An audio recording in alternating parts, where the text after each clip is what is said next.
ہمارے شیخ حضرت مفتی رشید احمد صاحب رحمہ اللہ تعالی کی تحقیق یہ ہے کہ فرض نماز کے بعد جو اجتماعی دعا ہے وہ کہیں بھی ثابت نہیں ہے. اجتماعی کیا انفرادی بھی ثابت نہیں ہے ہاتھ اٹھا کے, جو ان کی تحقیق ہے. جو ہم فرض کے بعد اجتماعی دعا مانگتے ہیں نا, یہ بھی ثابت نہیں ہے, ان کی تحقیق بتا رہا ہوں آپ کو. اور فرض کے بعد رفع الیدین کر کے انفرادی دعا بھی ثابت نہیں ہے. ایک روایت ہے اس میں ضعیف ہے, اور اگر اس کو مان لیا جائے صحیح تو زندگی میں ایک آدھ مرتبہ آپ نے کیا یہ کام. تو ورنہ اصول یہ ہے احادیث کا کہ جس کام کا وقوع نبی کے دور میں کثرت سے ہوا ہو اس کے ناقلین بھی کثرت سے ہونے چاہیے. اس کو کہتے ہیں عموم بلوا, یعنی جس خبر واحد میں یہ دیکھا جاتا ہے کہ اگر اس میں عموم بلوا تھا, ابتلا زیادہ تھا, تو اس کا ایک آدھ ناقل نہیں ہونا چاہیے تھا. اگر نبی صلی اللہ علیہ وسلم کے دور میں فرض نماز کے بعد اس طرح سے دعا کا رواج ہوتا جو ہمارے ہاں ہندوستان, پاکستان اور بنگلہ دیش میں رائج ہے, تو اس بارے میں کچھ روایتیں یقیناً ہوتی, اور بلکہ کچھ کیا کثرت سے روایتیں ہوتی. ایک بھی روایت نہیں ہے, ایک بھی حدیث نہیں, اور ایک اگر روایت ہے تو وہ صرف انفرادی رفع الیدین کی ہے, اور وہ بھی سند پہ اس کے کیا ہے, کلام ہے. ایک بات یہ حضرت کی تحقیق بتا رہا ہوں, کہیں آپ مجھ پہ فتوے نہ جھاڑنا شروع کر دیں. ان کی تحقیق بتا رہا ہوں آپ, میری کیا تحقیق ہے اور میرا کیا رائے وہ میں نہیں بتا رہا آپ. سمجھ میں آ رہی ہے بات؟ ہو سکتا ہے بتا بھی دوں, دیکھا آپ لوگوں میں تحمل ہے تو بتا بھی دوں گا, لیکن وہی ہے خارش نہ لگ جائے گا, پھر اسی مسئلے پر شروع ہو جائیں. تو دوسرا مسئلہ یہ ہے کہ جو فقہ ہے نا, فقہ اس میں قرآن و حدیث میں جتنا ہے تو قرآن و حدیث کی بہت گہرائی میں جا کے فقہی جزیات لکھی ہوتی ہیں. یعنی حدیث میں اگر کوئی چیز اجمالی ہوگی تو فقہ کی کتابوں میں اس کی بہت ڈیٹیل ہوگی. اس لیے فقہ میں مواد حدیث سے زیادہ ملتا ہے, کیونکہ فقہ نے حدیث کو آسان کر دیا نا, اس کی بہت جزیات بہت ہوتی ہیں چھوٹی چھوٹی گہرائی میں.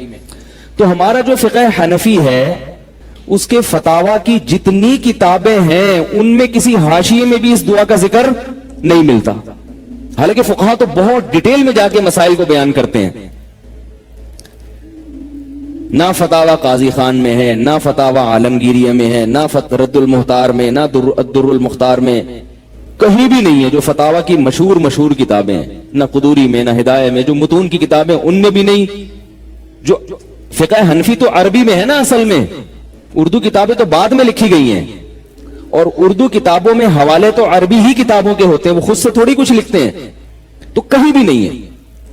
تو ہمارے حضرت فرمایا کرتے تھے یہ صدیوں سے فقہا نے اس کا کہیں اشارہ بھی نہیں دیا کہ فرض نماز کے بعد امام کو چاہیے کہ ہاتھ اٹھائے اور مقتدیوں کو چاہیے کہ وہ بھی کیا کریں, ہاتھ اٹھا کے دعا مانگے. کہیں بھی نہیں ہے, نہ قرآن و سنت میں ہے, اور ظاہر ہے جب قرآن و سنت میں نہیں ہے تو فقہ حنفی میں بھی نہیں ہوگا نا. فقہ حنفی تو قرآن و سنت کی تشریح کا نام ہے. نہ امام ابو حنیفہ نے, اور پھر چاروں فقہ میں نہیں ہے. بات آ رہی ہے سمجھ میں؟ اب میں آپ کو بنا رہا ہوں خرشیلا.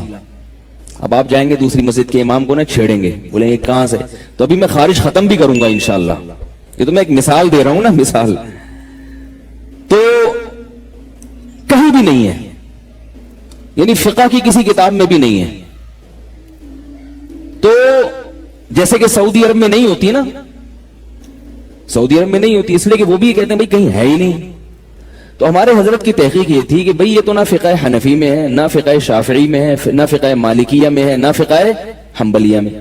رہا یہ مسئلہ کہ حدیث میں تو بہت زیادہ تذکرہ ہے کہ فرض نماز کے بعد دعا قبول ہوتی ہے, تو بخاری مسلم کی حدیثیں ہیں. تو ہمارے حضرت فرمایا کرتے تھے کہ نبی صلی اللہ علیہ وسلم کی ایک حدیث کا مطلب دوسری حدیث ہی کی روشنی میں حل کیا جائے گا نا. ایک طرف حدیث میں آ رہا ہے فرائض کے بعد دعا قبول ہوتی ہے, ایک طرف حدیث میں آتا ہے کہ نبی نے فرض نماز کے بعد کبھی بھی دعا, اجتماعی تو ملتی نہیں ہے, انفرادی بھی ایک ضعیف روایت ہے کہ ایک دفعہ زندگی میں, اور خلفائے راشدین سے بھی کہیں نہیں ملتا, صحابہ سے بھی کہیں نہیں ملتا. تو اے فرمایا کرتے تھے یہاں جو آتا ہے نا فرض نماز کے بعد دعا, اس سے دعا سے وہ وظائف مراد ہیں جو نبی پڑھا کرتے تھے, ان کو دعا سے تعبیر کیا گیا ہے. وظیفہ کسے کہتے ہیں؟ یعنی کچھ منتخب کلمات جیسے ہم کہتے ہیں کہ مسجد میں داخل ہونے کی دعا، مسجد میں داخل ہوتے ہوئے تو بھی دعا مانگتے تھے نا، تو وہ یہ تھوڑی کہ ہاتھ اٹھا کے دعا، وہ مخصوص الفاظ ہیں، اللہم افتح لی ابواب رحمتک، تو یہ وظیفہ ہے. آئی بات سمجھ میں؟ آذان کے بعد کی دعا، تو وہ دعا میں کیا ہے؟ وہ مخصوص کلمات ہیں جو بطور وظیفے کے پڑھے جاتے ہیں، اللہم رب ہذہ الدعوۃ التامہ. تو ہم جب سب حدیثوں کو ملا کے دیکھتے ہیں تو فرض نماز کے بعد جو ہمیں دعائیں ملتی ہیں وہ کیا ہیں؟ اللہم انت السلام ومنک السلام تبارکت یا ذا الجلال والاکرام، اللہم لا مانع لما اعطیت ولا معطی لما منعت ولا ينفع ذا الجد منک الجد. اسی طرح اللہ لا الہ الا هو الحی القیوم. یہ جو مخصوص منتخب کلمات ہیں جو حقیقت میں وظائف ہیں، وظائف کہتے ہیں مقررہ اوقات پر پڑھی جانے والی مخصوص دعائیں، اس سے یہ مراد ہے. آ رہی ہے بات کہ نہیں آ رہی ہے؟ سمجھ میں آ رہی ہے بات؟ دوسری بات ہمارے حضرت یہ بھی فرمایا کرتے تھے کہ یہ بھی ساری نہیں پڑھنی فرض کے بعد. نبی نے کبھی کوئی پڑھی اور کبھی کوئی پڑھی، کیونکہ دوسری حدیثوں میں آتا ہے کہ نبی صلی اللہ علیہ وسلم سنتوں اور فرائض میں تاخیر نہیں کرتے تھے. یہ بھی صحیح حدیث ہے، سوائے اتنی دیر جتنی دیر میں اللہم انت السلام ومنک السلام والی دعا پڑھی جاتی ہے. تو دونوں طرح کی حدیثوں میں جب ہم تطبیق دیں گے تو نتیجہ کیا، بلکہ تین طرح کی حدیثیں ہو گئی. ایک وہ حدیثیں جن میں آتا ہے کہ فرض نماز کے بعد دعائیں قبول ہوتی ہیں، دوسری وہ حدیثیں جن میں آتا ہے کہ فرض نماز کے بعد آپ صلی اللہ علیہ وسلم یہ مخصوص کلمات پڑھتے تھے، تیسری وہ حدیثیں جن میں آتا ہے کہ فرض نماز کے بعد آپ صلی اللہ علیہ وسلم تاخیر نہیں کرتے تھے. تو تینوں قسم کی حدیثوں کو ملائیں گے. اور پھر فقہ کی کتابوں میں بھی یہ مسئلہ اس طرح لکھا ہے، فتاوی عالمگیریہ میں لکھا ہے کہ امام کو چاہیے کہ اللہم انت السلام ومنک السلام کے بقدر بیٹھے اور اس کے بعد کھڑے ہو کر سنتوں میں مشغول ہو جائے. تو جو فقہ حنفی کو فالو کرتے ہیں اس میں تو صاف لکھا ہے کہ امام صرف اتنا کرے گا، سلام کے بعد بیٹھے گا اتنی دیر اور کھڑے ہو کر پھر کیا کرے گا؟ سنتوں میں مشغول. تو قرآن و حدیث کی دو تشریح ہمارے حضرت کر رہے ہیں، فقہ حنفی میں بھی کیا ہے؟ وہی تشریح، فقہ شافعی میں بھی وہی تشریح. تو یہ بڑی مضبوط بات بن جاتی ہے کہ جب تمام حدیثوں کو آپ ملائیں تو پتہ یہ چلا کہ حدیثوں میں جو آتا ہے فرض نماز کے بعد جو لمبی دعاؤں کا آتا ہے اس سے مراد فرض نماز تکمیل کے ساتھ، اور فرض کی تکمیل کب ہوتی ہے؟ سنتوں کے ذریعے. تو لمبی دعائیں مانگنی ہے، رفع الیدین کرنا ہے تو فرض کے بعد آپ سنتوں میں جلدی مشغول ہو جائیں. باقی وظائف آپ کب کریں گے؟ سنتوں کے. آ رہی ہے بات پڑھیں گے وہ وظائف. اس طرح سے تمام روایتوں میں تطبیق ہو جاتی ہے، ورنہ اجتماعی دعا پر تو کوئی بھی روایت نہیں ہے فرائض کے بعد، کہیں بھی نہیں ہے. اب ہوتا یہ ہے کہ ہم لوگ چونکہ ایک مسئلے کو دیوبندیت کا معیار بنا لیتے ہیں کہ بھئی ہمارے چند بزرگوں نے یہ لکھ دیا یا کر لیا، تو اب پھر ہم اس کو دفاع میں زمین آسمان کے قلابے ملا دیتے ہیں. یہ طریقہ ہمارے بزرگوں کا نہیں ہے. ایک صاحب مجھے کہنے لگے کہ آپ نے یہ بات کہی ہے، حالانکہ یہ بات تو حضرت فلاں دامت برکاتہم نے ہمارے ہی بزرگوں کا نام لیا، وہ تو نہیں کہتے یہ بات. اس کا مطلب ہے آپ کا کوئی نیا مسلک ہے. میں نے کہا ایسا نہیں ہے. میں نے کہا وہ جن بزرگ کا آپ حوالہ دے رہے ہیں انہوں نے جو بات کہی ہے ان کے استاذ نے تو یہ بات نہیں کی. اس کا مطلب ان بزرگ کا مسلک بھی چینج ہو گیا تھا. تو بھائی اگر کوئی اپنے کسی بزرگ سے کسی مسئلے میں اختلاف کر لیتا ہے تو اس سے نہ وہ ان بزرگوں کی فہرست سے خارج ہوتا ہے نہ کوئی مسلک چینج ہوتا ہے. یہ تو علماء میں ہمیشہ سے چلا آ رہا ہے. یہ تو ہوتا ہے، یہ تو علمی اختلاف ہوتا ہے. تو اب میں جو اصل بات بتانا چاہ رہا تھا کہ بھئی یہ میں نے بہت مختصر دلائل دیے ہیں. تو ایک صاحب نے مجھے کہا کہ نہیں، فرض نماز کے بعد اجتماعی دعا ثابت ہے، اسے پہ فلاں مولوی صاحب نے پوری کتاب لکھی ہے. میں نے کہا ثابت نہیں ہے اس لیے کتاب لکھی ہے. ثابت ہوتا تو ایک حدیث کا حوالہ دے دیتے یا فقہ کی کسی کتاب کا حوالہ دے دیتے. میں فقہ کی کتاب کو حدیث پہ ترجیح نہیں دیتا. فقہ میں ہم دیکھتے ہیں کہ کہیں بھی ایسا نہیں ملتا کہ حدیث کے خلاف جا رہی ہو. لوگوں کی فہم ناقص ہوتی ہے، ان کو وہ فقہ کی عبارت حدیث کے خلاف لگتی ہے، ہوتی نہیں ہے. اور اگر فقہ کی کوئی عبارت حدیث کے خلاف ہوتی ہے تو اس پہ ہمارے مشائخ پہلے اس کے خلاف فتویٰ دے چکے ہوتے ہیں. وہ فقہ حنفی کا پھر حصہ نہیں ہوتی. فقہ کی ہر کتاب کا ہر مسئلہ فقہ حنفی نہیں ہوتا. مفتہ بھی ہی قول ہوتا ہے فقہ حنفی کہ جس میں فتویٰ دیا جاتا ہے. تو اب جو میں اصل بات بتانا چاہ رہا تھا، ہمارے حضرت کی یہ تحقیق تھی اور اس تحقیق کو ہندوستان کے بہت سے بڑے بڑے علماء نے مانا بھی. حضرت مولانا اشرف علی تھانوی رحمہ اللہ تعالی کے جو آخری خلیفہ، آخری تو نہیں، بہت یعنی آخری خلفاء میں سے ایک تھے مولانا ابرار الحق، وہ بھی فرض نماز کے بعد دعا کے قائل نہیں تھے. وہ بھی حکیم الامہ کے اجل خلفاء میں سے تھے، بلکہ انہوں نے تو بعض علماء سے ملاقات اس لیے چھوڑ دی کہ بھائی جب تمہاری بھی یہ تحقیق ہے کہ فرض کے بعد اجتماعی دعا ثابت نہیں ہے تو تم کیوں مانگتے ہو. اس وجہ سے انہوں نے ملنا چھوڑ دیا تو اس مسئلے میں اتنے، حالانکہ وہ بھی حکیم الامہ کے خلفاء میں سے تھے. حضرت مفتی محمد شفیع صاحب رحمہ اللہ تعالی جو مفتی اعظم پاکستان تھے، انہوں نے نماز کے بعد دعا پر ایک رسالہ لکھا ہے. اس میں بھی انہوں نے یہ لکھا ہے کہ یہ دعا ثابت، بھائی دارالعلوم کے بانی جو تھے نا حضرت مفتی محمد شفیع صاحب رحمہ اللہ تعالی، انہوں نے بھی یہ لکھا ہے. تو ہمارے حضرت کی بھی تحقیق اور بہت سے علماء ان کے ساتھ تھے اس مسئلے میں. اب میں آپ کو جو اصل بات بتانا چاہ رہا ہوں، حضرت نے ایک تحقیق لکھی، پورا رسالہ لکھا، بات ہو گئی، اور حضرت نے اپنے مدرسے میں یہ کیا کہ اس کو بند کر دیا. میں نے وہاں 3 سال امامت کی ہے دارالافتاء والارشاد میں. 3 سال میں ایک مرتبہ بھی فرض نماز کے بعد ہاتھ نہیں اٹھایا، انفرادی میں بھی نہیں اٹھایا. حضرت کی طرف سے پابندی تھی کہ نہیں اٹھا سکتے آپ. لیکن حضرت نے یہ کبھی نہیں کہا کہ جا جا کے دوسرے مولویوں کو پن کرو، آئیو سمجھ، ان کو بولو یہ ثابت نہیں ہے تو آپ کیوں کرتے ہیں. بات آ رہی ہے؟ جو اصل بات میں سمجھانا چاہ رہا تھا نا وہ یہ، دیکھو کوئی مسجد کے امام تمہارے اگر کر رہے ہیں تو ان کو جا کے بتاؤ کہ یہ تو یہ لکھا ہوا ہے، آپ یہ کیوں کر رہے ہیں. حضرت فرماتے ہیں جو جیسے کر رہا ہے اس کو کرنے دو. یہ میری تحقیق لکھی ہوئی ہے، جس نے پڑھنی ہوگی پڑھ لے، نہیں پڑھنی تو ہم کو پولیس تھوڑی ہے. کیا خیال ہے؟ اور حضرت نے 1-2 مرتبہ یہ مسئلہ بیان کیا، اس کے بعد یہ مسئلہ بیان کرنا بھی چھوڑ دیا. ایک دفعہ بہت بڑے عالم آئے، انہوں نے نماز پڑھا کر دعا مانگی.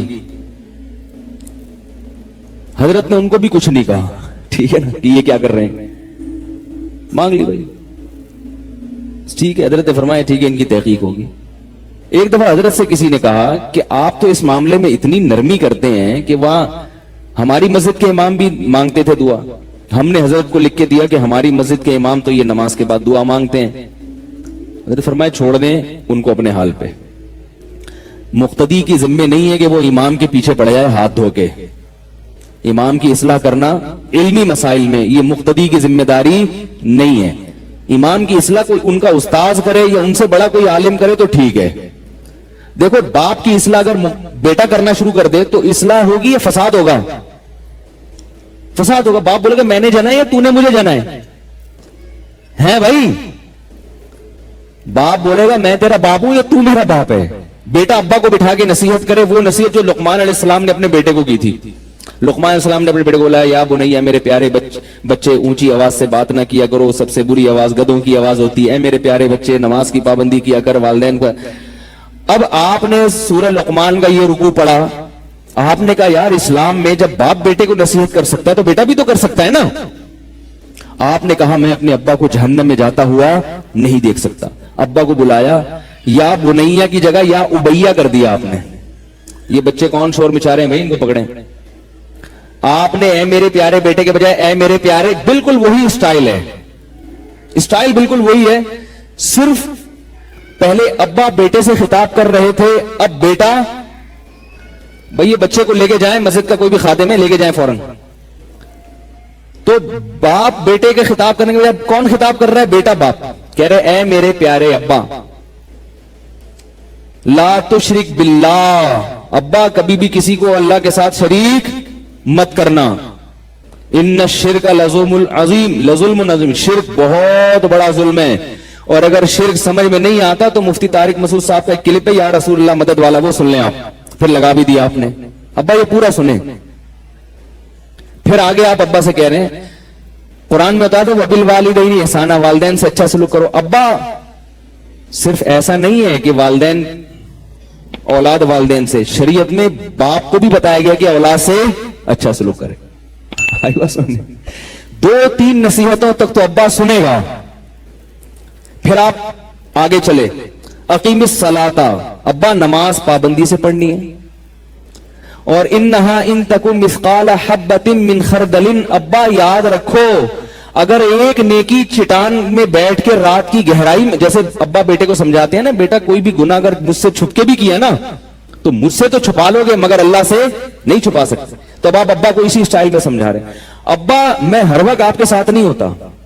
اگر آپ نے پڑوسیوں میں کسی کی انٹی کو جھانکنے تاکنے کی کوشش کی یا کوئی گناہ آپ نے کیا ٹکٹکی باندھ کے بھی دیکھنے کی کوشش کی، مجھ سے چھپ سکتا ہے مگر اللہ سے نہیں چھپ سکتا، کیونکہ اللہ تو باریک سے باریک چیز بھی قیامت کے دن لے آئے گا، کیونکہ اللہ لطیف بھی ہے اور خبیر بھی. 3-4 نصیحتوں کے بعد ابا اگر ابا ہوگا تو زوردار قسم کا جھاپڑ پڑے گا کہ نہیں پڑے گا؟ بولے گا بہت ہو گئی بیٹا، 2 سن لی 3 سن لی، چلو یہ سوچ کے کہ آج میرے بیٹے پہ ایک غلبہ ہوا ہے. اور جب آخر میں آ کے جب آپ نے ایک تھپڑ مارا اور ڈانٹنا شروع کر دیا تو بیٹا آخر میں آیت پڑھ رہا ہے وَغْضُضْ مِن صَوْتِكَ، سورہ لقمان کی آخر ہے کہ اپنی آوازوں کو پس رکھو. بھائی لقمان علیہ السلام تو اپنے بچے کو سمجھایا بیٹا آہستہ بات کیا کرو، کیونکہ سب سے بری آواز کون سی ہوتی ہے؟ گدھے کی. اب آپ کہہ رہے ہیں ابا بات ذرا سلولی کر لیا کریں، کوئکلی کریں، کوئی پرابلم نہیں ہے، لیکن سلولی ہونی چاہیے، کیونکہ ان انکر الاصوات لصوت الحمیر. اے میرے قابل احترام، بہت احترام کے ساتھ، میرے بہت پیارے ڈیڈی، میرے پیارے والد محترم، سب سے بری آواز گدھے کی ہوتی ہے بھائی. تو حضرت نے فرمایا کہ مسجد کا امام قابل احترام ہے. علمی چیزوں میں جب وہ مقتدی سے سنے گا کہ میری اصلاح کر رہے ہیں تو اپنی بے عزتی محسوس کرتا ہے انسان. آپ ایک بہت بڑے ڈاکٹر کو سمجھانا گردے کا اسپیشلسٹ ہے، آپ جا رہے ہیں اس کے بعد ڈاکٹر صاحب میری تحقیق ہے کہ گردے میں جو ہے نا یہ جو بیماری ہے نا اس کا یہ علاج ہے. ڈاکٹر یہ فطری چیز ہے، انسان بے عزتی محسوس کرتا ہے. ہمارے ہاں جب کوئی 17 قاری آتا تھا اگر وہ قرات میں غلطی کرتا ہمارے حضرت اس کو نہیں ٹوکتے تھے، بلکہ وہ کیا کرتے تھے کہ یا تو الگ سے بات کرتے تھے اس سے یا کسی اور قاری کے ذمہ لگاتے تھے جو اسی جیسا ہو کہ آپ ان کو سمجھائیں، کیونکہ وہ قرات میں مشہور ہے. اگر وہ کہے گا کہ لوگ میری غلطیاں نکال رہے ہیں تو اپنی بے عزتی محسوس کرتا ہے انسان. یہ انسان کی فطرت ہے. یہ جو لوگ کہتے ہیں نا حق جہاں بھی ہو بول دینا چاہیے، غلط ہے 100%. حق بات بولنے کے لیے بہت ساری شرطیں ہیں، بہت سارے مواقع ہیں. تبھی تو قرآن نے یہ نہیں کہا کہ ادعو الی سبیل ربک، اپنے رب کی طرف بلاؤ، یہاں تک کہہ کے خاموش نہیں ہوا ہے قرآن. اگر قرآن میں صرف اتنا ہوتا ادعو الی سبیل ربک، اپنے رب کے راستے کی طرف بلاؤ، بس پھر ہم آزاد تھے جیسے چاہتے بلاتے. اللہ نے فرمایا بالحکمہ، حکمت کے ساتھ، والموعظۃ الحسنہ، بہت عمدہ طریقے کے ساتھ، وجادلہم باللتی ہی احسن، بہت اچھے طریقے سے. احسن کا مطلب کیا ہے؟ 2 طریقے ہیں، دونوں اچھے ہیں. احسن جو ہے نا کمپیریٹیو ڈگری ہے. اللہ نے یہ نہیں کہا وجادلہم باللتی ہی احسن، ایسے طریقے سے لوگوں کو دین کی دعوت جو اچھا ہو، نا نا نا نا نا نا، یہ نہیں. اچھے بہت سارے ہوتے ہیں. اللہ نے فرمایا کہ جتنے طریقے ہو سکتے ہیں بہت سارے اچھے ہیں، تو ان میں جو سب سے اچھا ہوگا نا اس طریقے سے بلاؤ. احسن کا مطلب کمپیئر کیا جا رہا ہے باقی طریقوں سے، تو اچھے طریقے سے بھی نہیں بلانے کا حکم دیا جا رہا، بلکہ بہت سارے طریقے ہیں دین کی دعوت کے، سارے اچھے ہیں. تو اللہ فرماتے ہیں تھوڑی دیر غور کر لو، دعوت میں تاخیر کر لو، جلد بازی نہ کرو، لیکن یہ دیکھ لو کہ ان اچھوں میں سب سے اچھا، بول لو نا یار کیا جا رہا ہے یار، سب سے اچھا کون سا ہے؟ پھر اس کے اچھے بھی آئیں گے انشاءاللہ. کہتے ہیں نا تمہارے تو اچھے بھی آئیں گے، پھر اس کے اچھے بھی انشاءاللہ دین کی طرف آئیں گے. تو ایک دفعہ کیا ہوا، تو حضرت نے پھر مجلس میں مسئلہ بتایا، فرمایا کہ بس یہ مسئلہ زیادہ نہ پھیلائیں فراز، کہ میری اصل فتاوی میں رسالہ لکھا ہوا ہے، امام خطیب ایک دفعہ بیان کر دے ممبر سے جو یہاں سے پڑھ کر گئے ہیں، اس کے بعد دوبارہ نہ چھیڑیں. پھر اس کی وجہ بتائی. فرمایا ایسا نہ ہو کہ میری پوری زندگی کا حاصل یہ نکلے کہ فرائض کے بعد دعا ثابت نہیں ہے. یعنی میں نے ساری زندگی جو پڑھایا اور دین کی خدمت کی، اس کا خلاصہ کیا نکلے کہ بھئی ان کی یہ تحقیق تھی کہ نماز کے بعد اجتماعی دعا ثابت نہیں ہے، اور یہ تحقیق پوری دنیا میں رائج ہو گئی. کہا ہمیں اس سے بڑے بڑے کام کرنے ہیں، بس یہ لکھ دیا.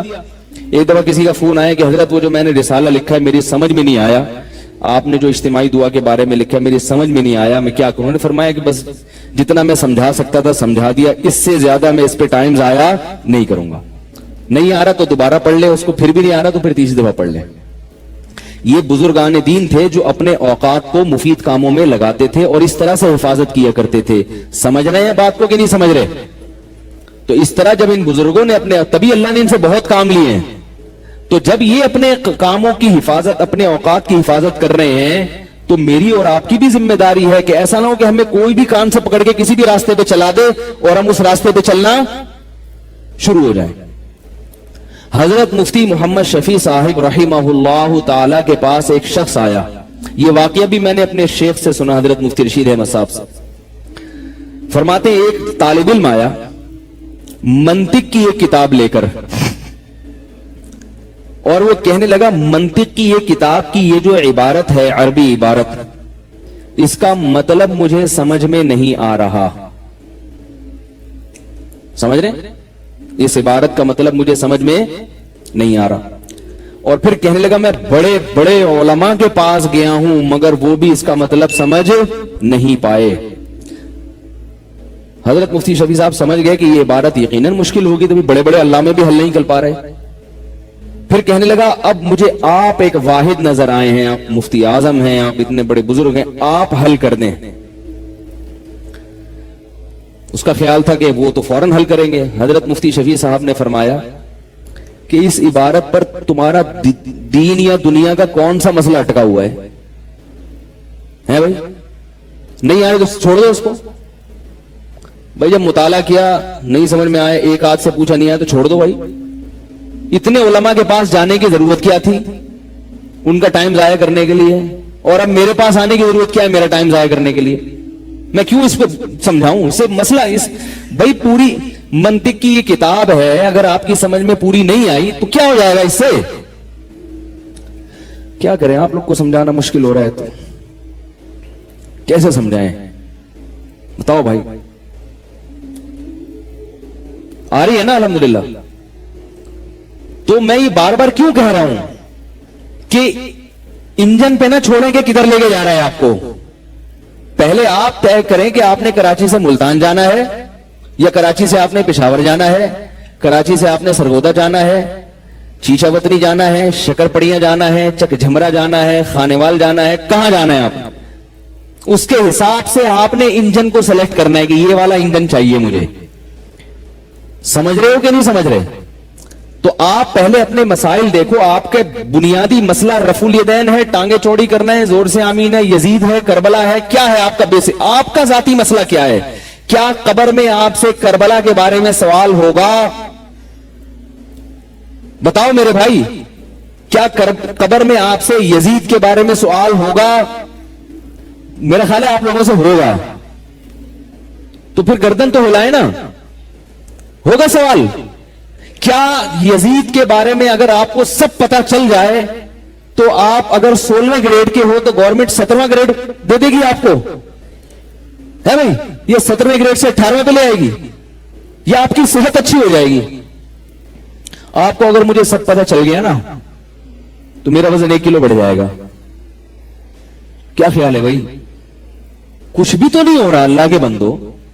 دوسری بات یہ ہے کہ اگر بالفرض کچھ ہو بھی رہا ہے، تھوڑا سا ہو رہا ہے، آپ کہہ رہے میری ٹینشن ختم ہو رہی ہے اس سے، تو یہ جو ٹینشن ہے نا، یہ خارش جو ہے نا کھجانے سے بڑھتی ہے یا ختم ہوتی ہے؟ بڑھتی ہے۔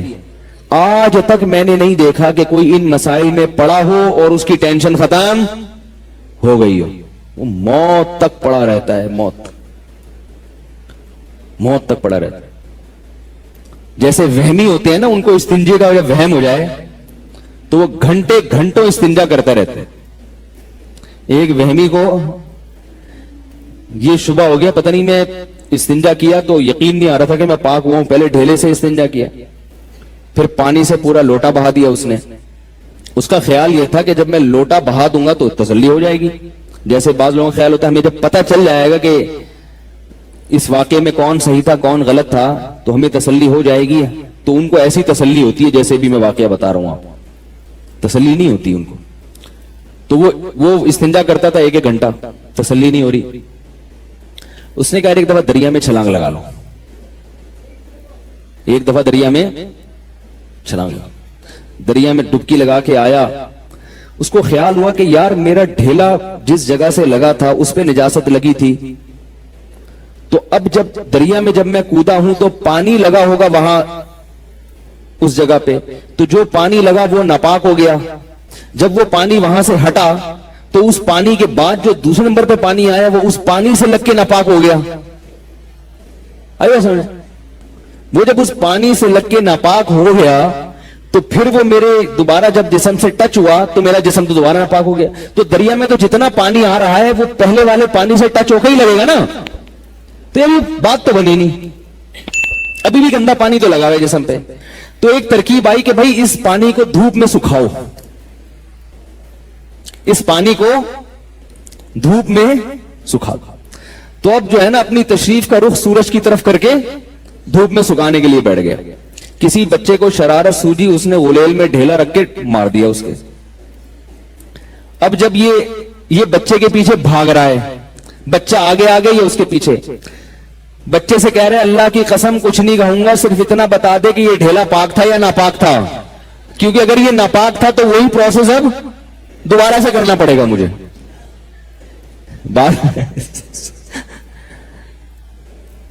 یہ بن جاؤ گے، یہ ہو جائے گا تمہارا تھوڑے دنوں میں حشر.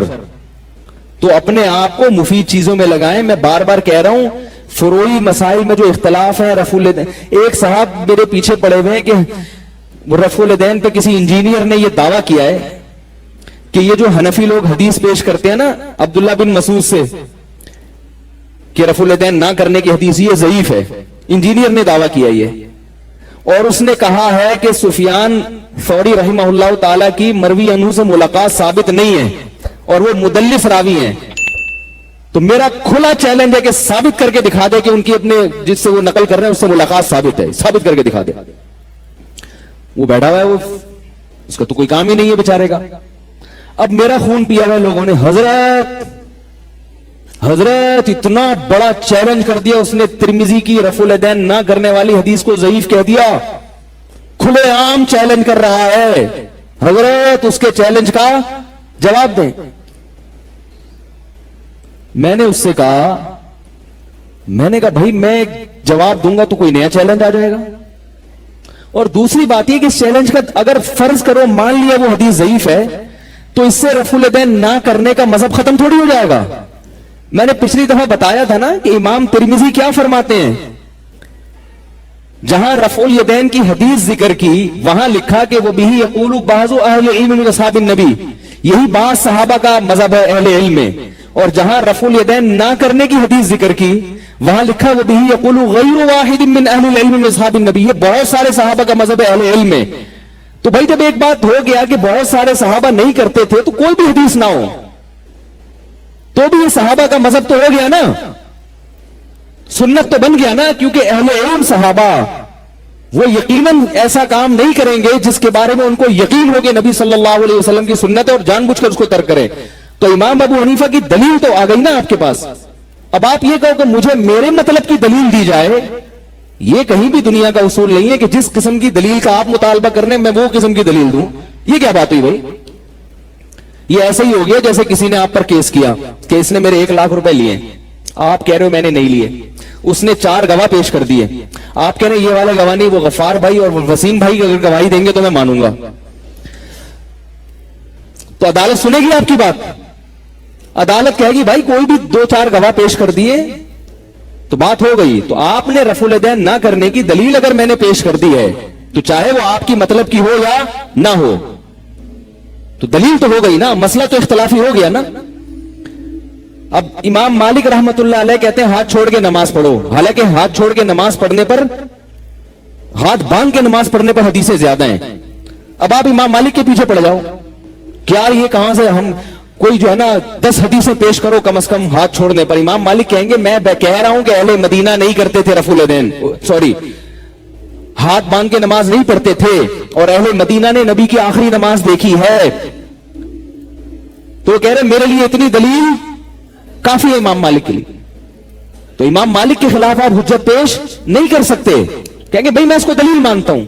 اب بھی آپ کہیں حدیث دکھاؤ تو امام مالک اگر زندہ ہوں گے تو وہ کہیں گے کہ تم مجھ سے اپنے مطلب کی دلیل مانگ رہے ہو. یہ تو نفس پرستی ہے, یہ فرقہ پرستی ہے.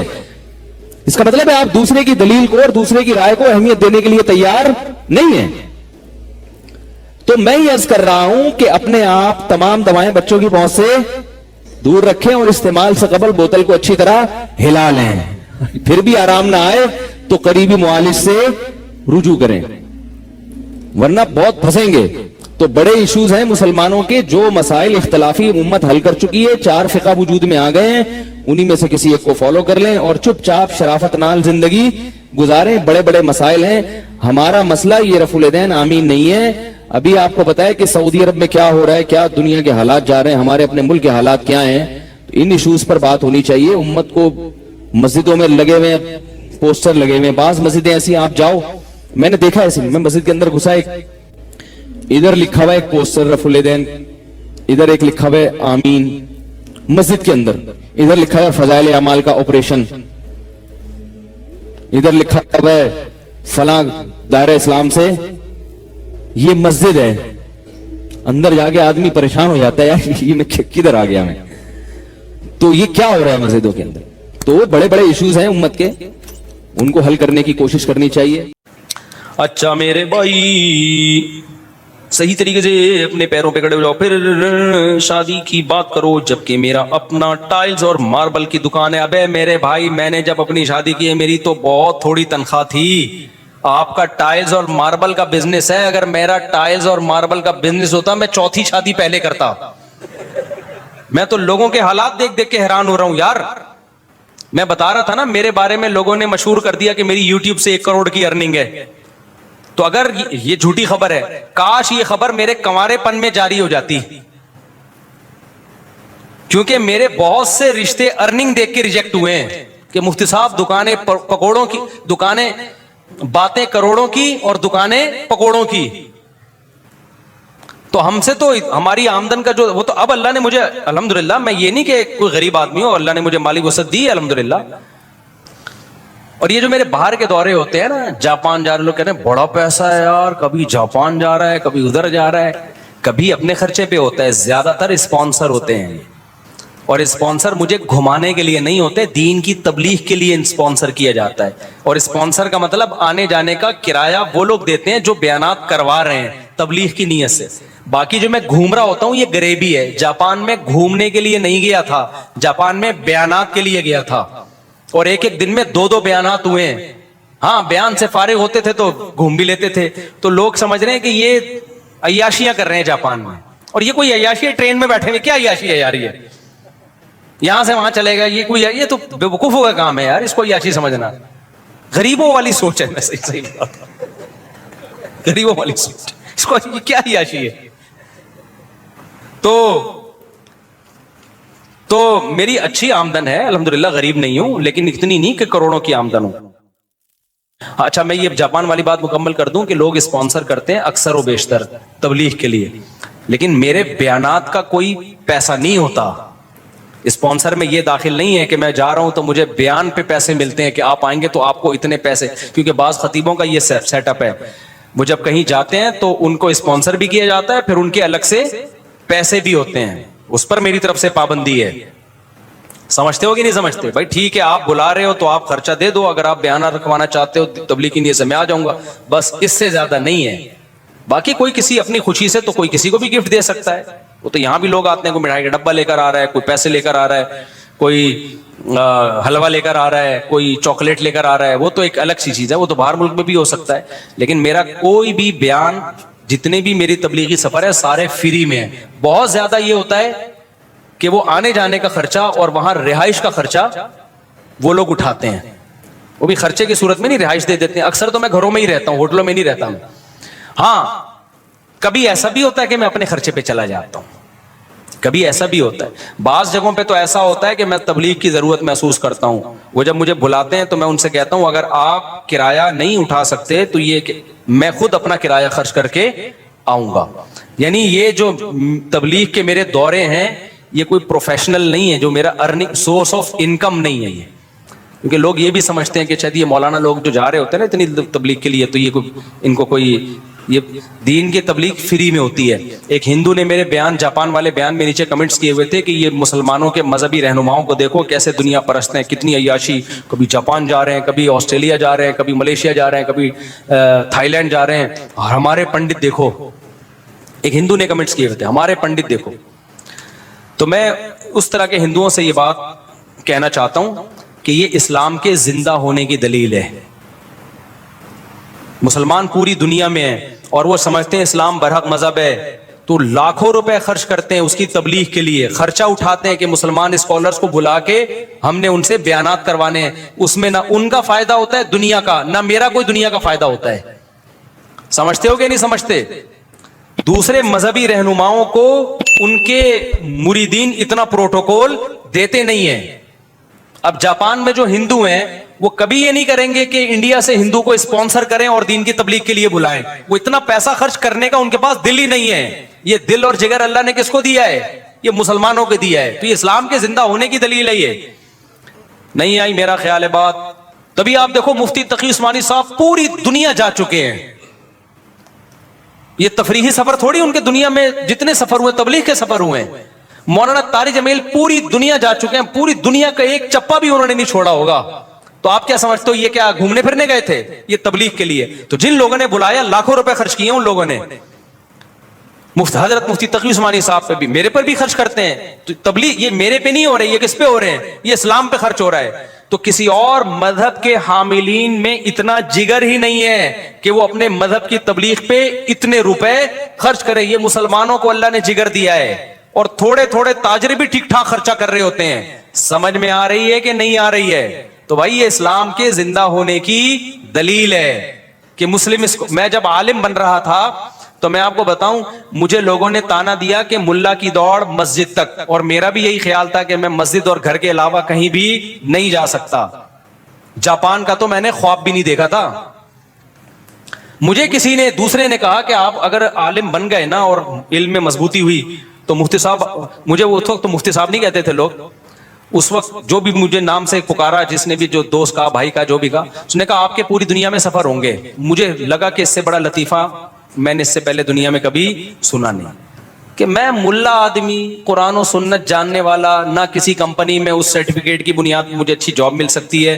پھر ہم تو روحانی عملیات والوں کے بھی خلاف ہیں، ورنہ مذہبی لوگ وہ روحانیت کے نام پہ ٹھیک ٹھاک نوٹ چھاپتے ہیں. تو ہم نے تو کیا کرنا ہے؟ ہم نے تو مدرسے سے فارغ ہو کے کوئی مسجد سنبھال کے لوگوں کو اللہ اللہ سکھانا ہے، حلال حرام کے مسئلے بتانے. مسئلہ بتانے پہ 5 روپے بھی نہیں ملتے. یہاں جو ہمارے پاس مسائل آتے ہیں نا، لوگ سوال دے کے جاتے ہیں، ایک ایک مسئلے پہ 3-3 4-4 دن بعض دفعہ تحقیق پہ لگ جاتے ہیں. جواب لکھا، ٹھپا لگا کے اس کو دیا، اس کا مسئلہ حل ہو گیا. ایسا اتنا بھی نہیں کہ کوئی 5 روپے نکال کے دے دے، اور دینا بھی نہیں ہے. میں کوئی یہ نہیں آر نہیں دلا رہا کہ آپ دینا شروع کر دیں. یہ سارے کام علماء کس میں کر رہے ہوتے ہیں؟ فری میں. تو ہم دیکھ رہے تھے اپنے علماء کو بھی، اپنے اکابر کو بھی. تو ہمارا خیال تھا یہی ہوگا بھائی، دین کی خدمت ہوگی، پیسہ بالکل بھی نہیں آئے گا. ٹریولنگ کا تو سوال ہی پیدا نہیں ہوتا. ہمیں کوئی کیوں بلائے گا دنیا میں کسی کنٹری میں بھائی؟ تو ہم تو کشتیاں جلا کے آئے تھے. میرے والد صاحب پوری دنیا میں ٹریولنگ کی ہے میرے والد صاحب نے، کیونکہ پاکستان نیوی میں تھے. میں بھی پاکستان نیوی میں جا رہا تھا. نیوی میں جانے سے میرا بڑا مقصد یہ تھا پوری دنیا گھوم سکوں میں. مجھے اتنا شوق تھا دنیا. آرمی کو میں منتخب نہیں کر رہا تھا، میں کس کو منتخب کر رہا تھا؟ نیوی کو. کیونکہ میں جب کارساز سے گزرتا تھا لکھا ہوتا تھا join the navy and see the world. یہ جملہ مجھے بہت اٹریکٹ کرتا تھا. لکھا ہوتا تھا join the navy and see the world. Pakistan navy join کرو، دنیا دیکھو. میرے والد صاحب تو نیوی میں تھے، دنیا دیکھ چکے تھے. کہاں کہاں میرے والد صاحب نہیں گئے پوری دنیا میں. میرے والد صاحب کہتے تھے چائنا اور آسٹریلیا 2 ایسے ملک ہیں جہاں میں نہیں گیا، باقی پوری دنیا میں گئے میرے والد صاحب. تو میرا بھی بڑا دل چاہتا تھا دنیا دیکھوں میں. لیکن جب میں نے کشتی جلائی، میں نے کہا نیوی میں جانے کا ارادہ کیا کینسل کیا. ڈاک یارڈ میں گیا تھا، وہاں سے بھی ریورس ہو گیا میں. تو میں نے سوچا اب تبلیغ والے آئے، انہوں نے سمجھایا، ہم نے کہا چلو مدرسے میں جاتے ہیں. تو مدرسے میں ہمیں 2 چیزوں کا تھا کہ نہ پیسہ کما سکیں گے کبھی بھی زندگی میں، کیونکہ مولوی جو 2 نمبر مولوی ہے نا، پیسہ کماتا ہے روحانی عملیات سے. اس کے علاوہ مولوی کے پاس پیسہ کمانے کا یا تو تجارت سے کمائے گا، تو تجارت کا تو تجربہ چاہیے نا. تجربے کی عمر تو ہماری کہاں لگ گئی؟ مدرسے میں لگ گئی، جو بہترین عمر ہوتی ہے. 18 سال میں آیا تھا میں مدرسے میں. یا آدمی ایجوکیشن کے ذریعے پیسہ کماتا ہے, کوالیفائڈ کوئی انجینئر بنتا ہے, ڈاکٹر بنتا ہے, پھر پیسہ کماتا ہے. تو ہم تو جو علم حاصل کر رہے تھے وہ دین کا علم تھا, اور دین کے علم کے سرٹیفکیٹ, میرا جو سرٹیفکیٹ ہے, کہیں بھی مجھے کسی قسم کی جاب ملنے کا اب تک کوئی چانس بولو ہے ہی نہیں. پاکستان میں عالم کے سرٹیفکیٹ پہ کوئی جاب ہی نہیں ہے. تو ہم تو آئے تھے, اب ہمیں تو سب سے پہلے خطرہ ہوا کمائیں گے کہاں سے, کھائیں گے کہاں سے. گھومنا تو گیا تیل لینے, گھومنا کہاں گیا, یہ دنیا گھومیں گے, وہ تو ہمیں پہلے ہی پتا چل گیا کہ اب ہماری دوڑ مسجد مدرسہ. لیکن لوگوں کو حلال حلال حرام بتائیں گے. ہمارے حضرت نے اتنا باطل فرقوں کے خلاف کام کیا, بھائی کوئی باطل اٹھے گا تو اس کے خلاف ہم کام کریں گے. تو اس نیت سے ہم نے علم حاصل کیا. کوئی نیت ہماری دنیا الحمدللہ شامل ہو ہی نہیں سکتی تھی, کیونکہ فیوچر تاریخ تھا دنیا کے لحاظ سے. تو ہمارے حضرت نے ہمیں حوصلہ دلایا, فرمایا ملا کا رزق. پہلا بیان حضرت کا کیا ہوا, ملا کا رزق. اللہ نے, حضرت نے فرمایا اللہ پہ اعتماد توکل کر کے کشتیاں جلا کے آؤ, علم حاصل کرو, رزق تمہارے پیچھے بھاگے گا, دوڑے گا, تم آگے آگے, روزی پیچھے پیچھے. فرمایا دین کے لیے اپنے آپ کو وقف کر دو, رزق کے دروازے کھلیں گے نہیں, ٹوٹیں گے. ہم نے یقین کر لیا بھائی ہم تو کس کے لیے آئے ہیں, اللہ کے لیے آئے ہیں. حضرت کہہ رہے ہیں رزق کے دروازے کھلیں گے نہیں بلکہ کیا ہوں گے, ٹوٹیں گے. پھر حضرت نے یہ بھی بتایا کہ ٹوٹنے کا مطلب کیا ہے, بنیادی ضرورتیں ساری پوری ہوں گی. یہ نہیں کہ آپ ہوائی جو ہے نا وہ آپ کا اپنا جہاز ہوگا, نہ بنیادی ضرورتیں ساری کیا ہوں گی, پوری ہوں گی. تو یہ رزق کا مفہوم ہے. پھر دنیا کی ٹریولنگ کی تو حضرت نے بات ہی نہیں کی نا, وہ حضرت کو تھا کہ کہاں جائیں گے. حضرت تو ہمارے جا چکے تھے دنیا. لیکن تو اب کیا ہوا ہے, جب میں مولانا بنا, میں نے بیانات شروع کیے, تو اب ہمیں سفر پہ مجبور کیا جا رہا ہے. یہ جو جنہوں نے مجھے جاپان بلایا نا, یہ انہوں نے بلایا ہے اصرار کر کر کے, آ جاؤ کائنڈلی. صحیح ہے نا, نہیں آئی میرا خیال ہے بات. تو میں یہ کہہ رہا تھا میرے پاس ٹائم نہیں ہے, پلیز. اتنے فون ارشاد بھائی نے کیے ہیں, اس کے بعد جا کے میں نے ارادہ کیا چلو یار نکلتے ہیں. سمجھتے نہیں ہو بات کو, خرچہ بھی اگلا کر رہا ہے اور ہمارے نخرے دیکھو. ورنہ جاپان کا تو ویزا بہت مشکل سے ملتا ہے. انہوں نے کہا مفتی صاحب ویزا بھیج رہا ہوں, 100% لگے گا. پہلے تو میں اس لیے نہیں اپلائی کرتا, میں نے کہا ٹائم ضائع ہوگا, ایمبیسی جاؤ آؤ, جب میں نہیں جا رہا. انہوں نے اصرار کیا آؤ آؤ آؤ اتنا, پھر میں ٹکٹ بھیج رہا ہوں, ویزا میں لگوا کے دے رہا ہوں, آؤ. اتنا اصرار کرنے کے بعد جا کے میں نے اوکے کیا, چلو ٹھیک ہے. یہ اسٹائل مولویوں کے علاوہ کسی اور, کسی مذہبی اسکالر جو مسلم اسکالرز ہیں ان کے علاوہ کسی اور کے پاس یہ اسٹائل بولو نہیں. میں نے کہا چلو اتنا, واقعی میرے دل میں بھی یہی تھا, مجھے میرا موڈ نہیں ہو رہا تھا جانے کا. میں نے کہا جائیں گے, ویزا لگوا دیں گے, بعد میں کبھی موقع دیکھیں گے جائیں گے. انہوں نے کہا نہیں, اتنا اصرار کر کر کے بلایا. پھر وہ جو آسٹریلیا گیا ہوں, وہاں سے جو آسٹریلیا جنہوں نے بلایا ہے وہ باقاعدہ جاپان مجھے گھسیٹنے کے لیے آ گئے, میرے ساتھ تمہارا باپ بھی جائے گا آسٹریلیا. نہیں آئی میرا خیال ہے بات. تو وہ مجھے یاد آیا کہ یار ہم تو سوچتے تھے ملا کی دوڑ کہاں تک, اور ابھی بھی کئی ملک ایسے ہیں جن کو میں نے ڈیلے کیا ہوا ہے, جو مجھے کینیڈا بلا رہے ہیں, 10 سال سے بلا رہے ہیں کینیڈا. نہیں آئی میرا خیال ہے, انویٹیشنز آئی ہوئی ہیں کینیڈا کی, ہم لفٹ. اب تو میں ان کا میسج نہیں دیکھتا کہ غصے نہ ہو جائیں, صاحب یار کیا کر رہے ہو یار, آپ کو کب سے بلا رہا ہوں میں. نہیں آئی میرا خیال ہے بات سمجھ میں, آئے گی بھی نہیں. تو کب سے بلا رہے ہیں کینیڈا, تو میں نہیں آ رہا, جاؤں گا میں, لیکن جائیں گے یار, ابھی ٹائم نہیں ہے. ابھی یو کے کی کتنے انویٹیشنز آئی ہوئی ہیں, سٹائل ہی الگ ہے. جائیں گے ابھی ٹائم, سمجھ رہے ہو بات کو, جلدی سے مزہ آ رہا ہے نا, تھوڑا مزہ آ رہا ہے. شف والی سرکار, اللہ اس کو ہدایت دے, وہ بھی بہت ٹریولنگ کرتا ہے لیکن 2 نمبر طریقے سے, پھونکے لگا کے نا لوگوں کو الو بنایا, اس کے تو ہوا نکال دی اقرار الحسن نے, موقع خیر. تو اور جو رزق کی بات تھی, تو یہ جو ماربل والی ٹائل سے مجھے یاد آیا, تمہارا ماربل کا بزنس ہے, تم کم بخت ایک شادی بھی نہیں کر رہے. تو ہمارے پاس تو جب میں مدرسے میں لگا ہوں بہت محدود تنخواہ تھی. ہم نے کہا چلو سب سے پہلا کام کیا کرنا ہے, شادی. بہت محدود, ہمارے استاذ نے بول دیا اتنی ملے گی جتنے میں گزارا ہو جائے. تو ہم نے کہا گزارے کے لیے بھی کافی ہے, تو ہم نے فوراً شادی کر لی. بچے بھی ہم نہیں روکتے, بچے بھی ہوئے. پھر ہم نے کہا چلو جہاں ایک ہوئی ہے وہاں, میرا نظریہ بن چکا تھا, میں نے پھر ایک اور کر لی, پھر ایک اور کر لی. تو اللہ نے رزق بھی دیتا چلا گیا, آمدن بھی بڑھتی چلی گئی. سمجھتے ہو کہ نہیں سمجھتے ہو, تو آپ کے سامنے الحمدللہ بیٹھا ہوا ہوں میں. تو اللہ پہ کچھ تھوڑا سا میں شو مارنے کے لیے نہیں کہہ رہا, ہم تو وہ صحیح توکل کرتے نہیں ہیں, ٹوٹا پھوٹا توکل کی نقل ہے, حقیقت میں توکل ہے نہیں, نقل اتاری ہے, تو اس نقل پہ اللہ نے اتنا دے دیا, تو تم بھائی صحیح طرح سے اللہ پہ توکل کر لو. ماربل کا تمہارا, مجھے تو غصہ آ رہا ہے, بندہ ہے کہاں, اس کو لاؤ چمبا پلیٹ کرو اس کو. تیرا ماربل کا بزنس ہے, ظاہر ہے 2 ٹائلیں تو نہیں رکھی ہوئی ہوں گی نا, کچھ دکان, چھوٹی سی بھی دکان میں کچھ نہ کچھ ماربل تو ہوگا نا. وہ لکڑ دا کام والا تو حساب نہیں ہے نا, کہیں پتہ چل رہا ہے. ایک آدمی رشتہ لینے کے لیے گیا نا, لڑکی والوں نے کیا کہا, لکڑیوں کا بزنس ہے. ابے بھائی بتانا کیا بزنس ہے, کھڑکیاں بیچتا ہے, دروازے بیچتا ہے, لکڑیوں کا بزنس. پتا چلا جامع مسجد کے باہر مسواکیں بیچتا ہے. تو ایسا نہ ہو آپ کا ماربل کا بزنس کا مطلب یہ ہے کہ آپ کہیں سے 2 ٹائلیں چرا کے لائے ہیں اور کہیں, تو ایسا تو نہیں ہوگا نا. تو ایسی صورت میں بہرحال آپ کا اگر ماربل کا بزنس ہے, تو میرا ہوتا تو میں تو پتہ نہیں پہلے ہی جاپان جا چکا ہوتا, اور میری سن 2005 میں اکٹھی 4 شادیاں ہو جاتی. تو میری تو لیٹ اس چکر میں ہوئی ہیں کیونکہ رشتہ دیتا نہیں تھا, اب جا کے چوتھی مکمل ہوئی ہے. اتنے میرے جیسے آدمی کی اتنے عرصے کے بعد جا کے چوتھی ہوئی ہے. حالانکہ کتنی افسوس کی بات ہے نا, جو آدمی اتنی ترغیبیں دے رہا ہے, اب جا کے اس کی چوتھی مکمل ہوئی ہے. تو یہ سارا مسئلہ ہی روکڑے کا تھا, روکڑے کا مسئلہ تھا. تو آپ کو تو روکڑے کا مسئلہ ہی حل ہو گیا, ماربل کا بزنس ہے. تو میں نہیں کہتا کہ آپ کے ابا کو آپ کو روکنے کا حق ہے. ابا روکیں, محبت سے سمجھائیں, نہیں ہوتا تو شادی کر کے بتا دیں کہ ابا جیسے آپ میرے ابا ہیں, اب میں بھی اس کا ابا ہوں. تو پوتوں سے نا ابا کو فطری محبت ہوتی ہے. جب وہ پوتے کو دیکھیں گے نا, دادا کو بڑی محبت ہوتی ہے. یہ بہت اللہ نے پیارا رشتہ بنایا, نانا نانی دادا دادی کا.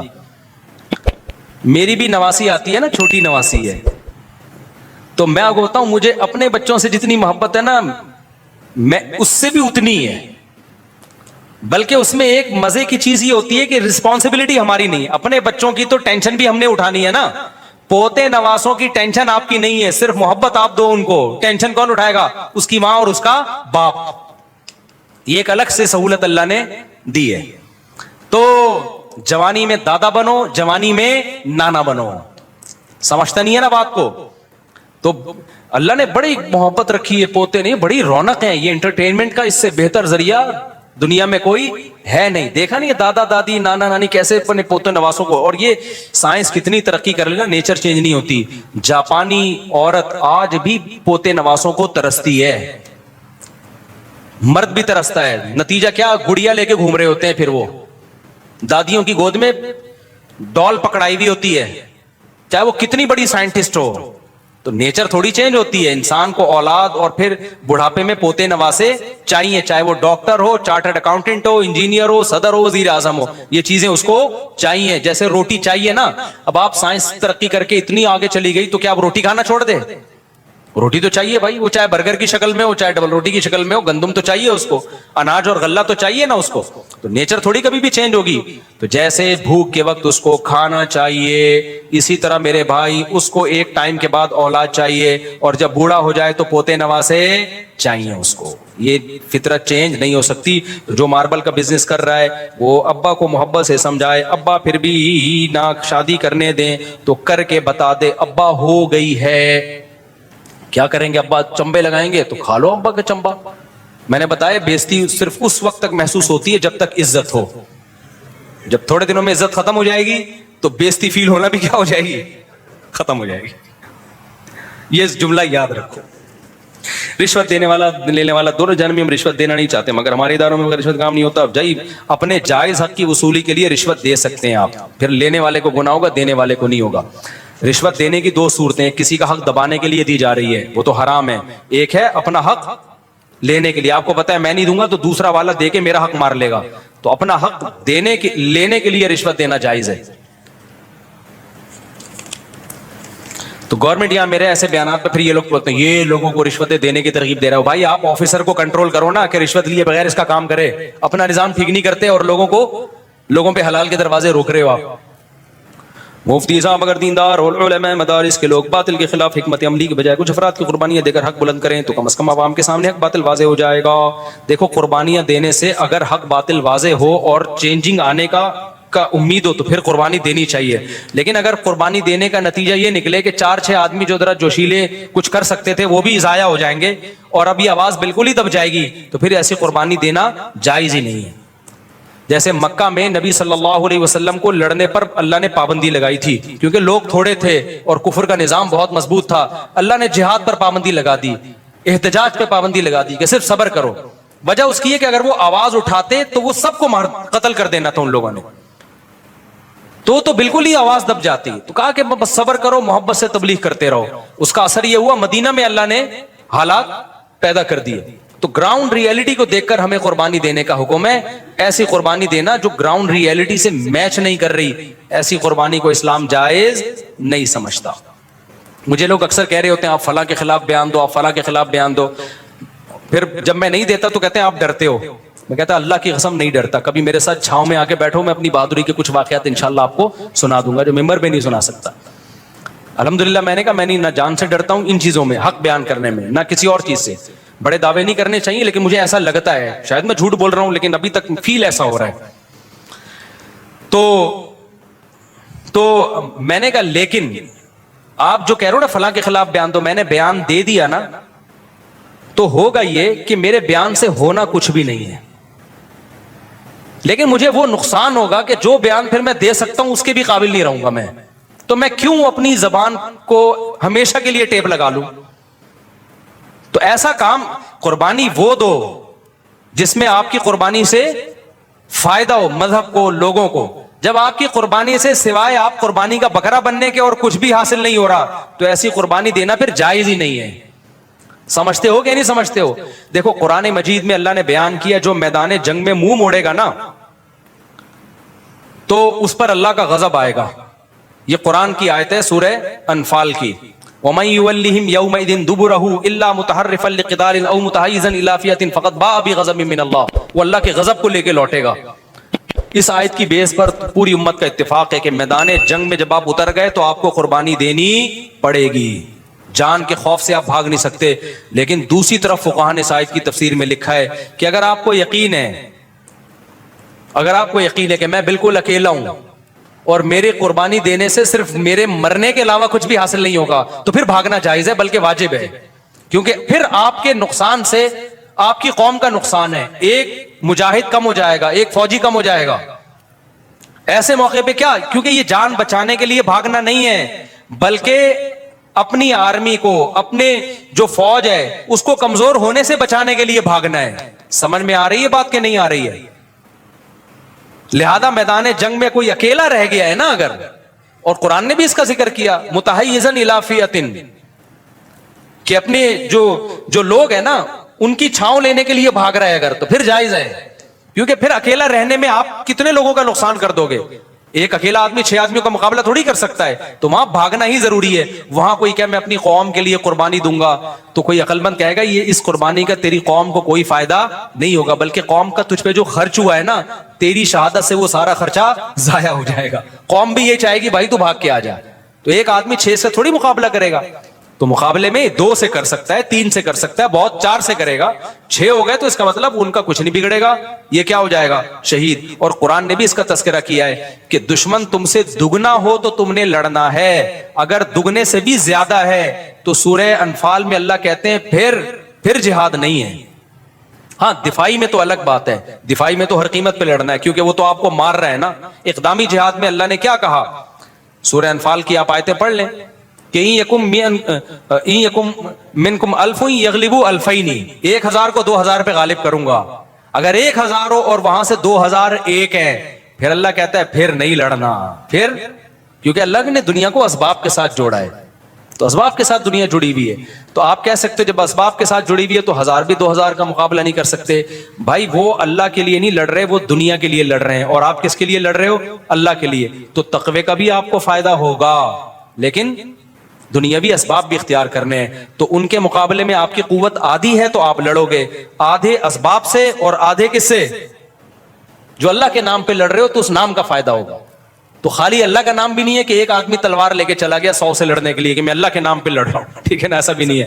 اور ایسا بھی نہیں ہے کہ جب تک 100 ان جیسے نہ ہو آپ لڑ نہیں سکتے, نہ پھر اسلام کا کیا فائدہ. تو قرآن نے بڑی بیلنس بات کر دی کہ آدھے ہو دشمن کے مقابلے میں تو لڑنا پڑے گا. تو یہ صرف دشمن کے مقابلے میں نہیں ہے, ہر جگہ یہ اصول اپلائی ہوتا ہے کہ آپ اپنے سے زیادہ طاقتور سے پنگا لیں جب کم سے کم آپ میں اور اس میں 50 اور 1 اور 2 کا ریشو. اگر طاقتور آپ سے 20 گنا یا 100 گنا زیادہ طاقتور ہے, آپ کو پتا ہے پنگا لینے کی ابتدا میں کروں گا, اس کے بعد پھر مجھ سے جو پنگا لیا جائے گا تو وہ میں افورڈ, وہی بھینس والا قصہ ہو جائے گا. وہ قصہ کیا ہے بس سنا کے بیان ختم کرتا ہوں, بہت ہو گیا بھائی. وہ ایک آدمی کو حکیم صاحب کے پاس ایک آدمی ہے, میری بھینس کا پیٹ خراب ہے. حکیم صاحب نے کہا جلا باور دوا دو, ایک دفعہ پیٹ بھینس کا صاف ہونا بہت ضروری ہے, جمال گوٹا کھلاؤ اس کو, پاؤڈر بنا کے نا جمال گوٹا, کیونکہ گولیاں تو کھائے گی نہیں, پاؤڈر بناؤ. اب بھینس کا جمال گوٹا آپ کو پتا ہے ایک آدمی کو اگر آدھے جمال گوٹے سے موشن لگتے ہیں تو بھینس کے لیے کم از کم 10 گولیاں چاہیے. تو اس دیہاتی نے کہا کہ بھینس کو یہ پاؤڈر کھلاؤں گا کیسے, وہ تو منہ سے نکال دے گی. حکیم صاحب نے کہا پائپ بھینس کے منہ میں ڈالو اور اس پائپ میں 10 گولیوں کا پاؤڈر بنا کے ڈالو, ادھر سے زور سے پھونک مارو تو وہ سارا جمال گوٹا کہاں چلا جائے گا. قربانی دے رہے ہیں نا, پھونک مارنے کی قربانی. کبھی پھونکو والی سرکار کو بولو یہ والا پھونک لگائیں آپ, تو تبھی پھونکو والی سرکار بھینسوں کو پھونک نہیں رہے, اس کو پتہ ہے لینے کے دینے پڑ سکتے ہیں. اب کیا ہوتا ہے میرے بھائی, تو کیا ہوا, وہ بندہ گیا یہ نسخہ لے کے, اس کے بعد آیا ہی نہیں. حکیم صاحب نے کہا پتہ نہیں عرصہ ہو گیا, بندہ ہی مارکیٹ سے شارٹ ہے. اس کے گھر گئے, دیکھا مرنے کے قریب ہے, ہڈیوں کا ڈھانچہ بنا ہوا ہے. تو حکیم صاحب نے پوچھا کہ تم نے جمال گوٹے کی 10 گولیاں لی تھیں؟ اس نے کہا لی تھی. حکیم نے کہا تم نے اس کا پاؤڈر بنایا تھا؟ اس نے کہا بنایا تھا. حکیم نے کہا بھینس کے منہ میں پائپ رکھا تھا؟ اس نے کہا رکھا تھا. حکیم صاحب نے کہا پاؤڈر پائپ میں ڈالا تھا؟ اس نے کہا ڈالا تھا. حکیم صاحب نے کہا پھونک ماری تھی؟ اس نے کہا پہلے بھینس نے پھونک مار دی تھی. پائپ پہ منہ لگایا جیسے ہی میں نے, تو پھونک پہلے کس نے مار دی؟ بھینس. تو موشن لگے ہوئے اور انا للہ ہونے کا ٹائم آ چکا ہے. اس سے پتا چلتا ہے بھائی اپنے سے 10 گنا زیادہ پاور سے پنگا لو, ضرور لو, جب اس پنگے سے قوم کو فائدہ, تو پھر آپ شہید ہو جاؤ, مر جاؤ, قوم کو کیا ہوگا؟ فائدہ. لیکن اگر قوم کو فائدہ نہیں ہو رہا, آپ کو شہید ہونے کے علاوہ کخ بھی حاصل نہیں ہو رہا, تو پھر یہ حماقت مت کرو, ورنہ وہی قصہ ہوگا کہ بھینس نے پہلے پھونک لگا دی. سمجھتے ہو کہ نہیں سمجھتے؟ ایک صاحب مجھے کہنے لگے, ایک مولوی صاحب تھے, کہنے لگے میں ابھی فلاں پولیس تھانے والا SHO اس کے خلاف ابھی تقریر کرنے لگا ہوں. میں نے کہا نہیں کر, وہ ایسی سزا دے گا نا تجھے. پولیس والوں کے پاس اتنے اختیارات ہوتے ہیں, کوئی بھی کیس بنا کے ڈال دیا. بہت اچھل رہے تھے, میں یوں کروں گا, میں یوں کروں گا. میں نے کہا میرے بھائی تو جو بھی کرے گا نا وہ تقریر نہیں کرے گا. ٹھیک ہے, تو ممبر پہ تقریر کرے گا اور بگاڑ اس کا کچھ بھی نہیں سکتا ہے, اور وہ تقریر نہیں کرے گا, وہ 2 موبائلیں بھیجے گا اور تمیز سے اٹھا کے آپ کو لاک اپ کر دے گا, اور پھر آپ صفائیاں ہی دیتے رہو گے میں نے یہ کیا, میں نے. اور پھر ہوگا یہ کہ آپ کے سافٹ ویئر اپڈیٹ کر کے آپ کو بھیج دے گا, اور پھر اگلے ہفتہ آپ کا پورا بیان SHO کے فضائل پر ہوگا. اور ہوا ایسا لوگوں کے ساتھ, بولے کسی پاورفل کے خلاف, انہوں نے اٹھا کے اس کے سافٹ ویئر اپڈیٹ کیے, اور اپڈیٹ کر کے پورا بیان 180 ڈگری پہ کیا ہو گیا؟ چینج ہو گیا. یا تو پھر اتنا تپڑ ہے کہ پھر اس پہ ڈٹے رہو. تو جب اتنا تپڑ نہیں ہے تو وہ کام کرتے کیوں جو افورڈ نہیں کر سکتے؟ اپنی اوقات میں رہو بھائی. ہاں جہاں ٹائم آیا کہ یار قربانی دینے کا قوم کو فائدہ ہوگا, وہاں پھر پیچھے ہٹنا بزدلی ہے, پھر وہاں کر گزرو, پھر وہاں نہیں ڈرو. اللہ تعالیٰ سمجھنے کی عمل کی توفیق عطا فرمائے.